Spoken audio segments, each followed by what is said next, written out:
Ako, nag-start ako ng Young Bird. Itos sila. Nakabase ako sa edad at sa tagal nilang lumipad. Pag nakita ko, no, matibay na sila lumipad at may edad na silang nakapaglugo na sila, 6 months, pwede na, doon ako nag-start. Pero, ang kuha ko talaga dyan, nag-start ako magpalipad, mag-toss ng ibon 2 months before mag-start ang training ng club. So, yun yung kuha ko. Yun yung basihan ko para mag-toss na ako ng Young Bird 2 months before mag-start yung club sa training.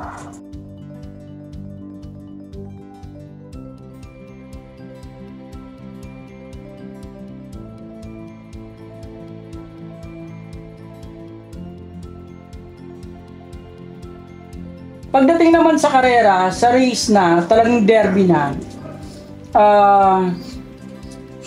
yung ginagawa ko sa training, dinadagdagan ko lang. Example, yung programa ko ng training, pinapasokan ko na kasi sa training, di naman ako nagbibigay ng B12. So, pag derby, nagbibigay na ako ng B12. At dumadami na yung pagbibigay ko ng ideal pills. Tsaka, nagka-carbo loading na ako. Tapos, nagbibigay na ako ng mas maraming fats na pagkain. Tapos, yung paglalagay ko ng mga binder sa patoka, yung may mga powder, 2 times a week na ako. Tapos, yung timing, yung timing ng pagbigay ng B12 ang pinaka-importante dyan. At saka yung pagbigay ng mga fats, yung mga carbs, hindi dapat sobra. Kasi, napansin ko dati, marami akong magbigay ng carbs, marami akong magbigay ng fats. Ang gaganda ng katawan ng ibon. Pag niload ko, ang gaganda. Kaso lang pagdating ng linggo, kung hindi cut-off, hindi umuwi. So sabi ko, anong problema? Hanggang doon ko nanonood ako sa mga YouTube. Yun nga, siguro, nakita ko, hindi pala pwedeng sobra. Nung ginawa ko, yung timing ng sakto lang, tsaka yung kung kailan magbibigay, yun ang pinag-aralan ko. Doon ko parang nakita kong nagkaroon ng improvement yung sistema ko sa loob.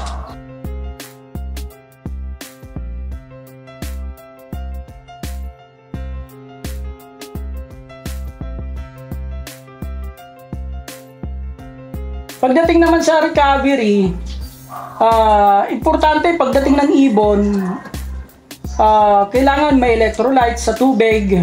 Yon. Tapos pinapahinga ko muna mga 10 to 15 minutes.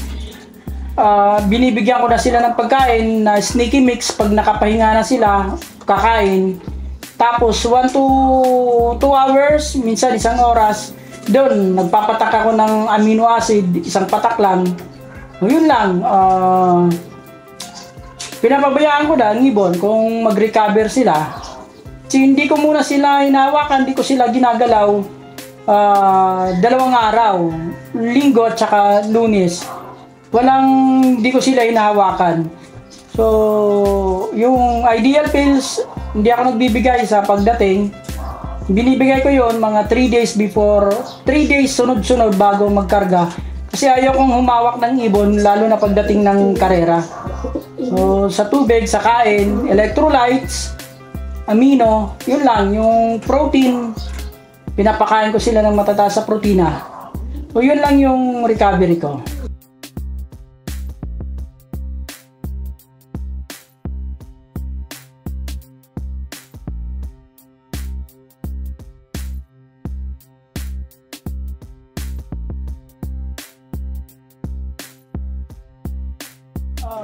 Ang ma-advise ko lang sa mga newbie fancier ngayon, kung magsisimula kayo sa pag-iibon, doon kayo lumapit sa mga consistent na nananalo. Tapos, bumili kayo ng ibon nila sa gusto nilang presyo, siyempre.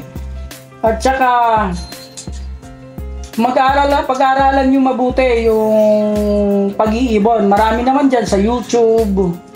At saka sa mga veterano, pwede kayong magtanong-tanong. Huwag kayong mahiyang magtanong dahil lahat naman nagsimula sa hindi marunong. So, at saka ito pa, iwasan nyo pipiliin nyo yung mga magiging kaibigan nyo sa pag-iibon.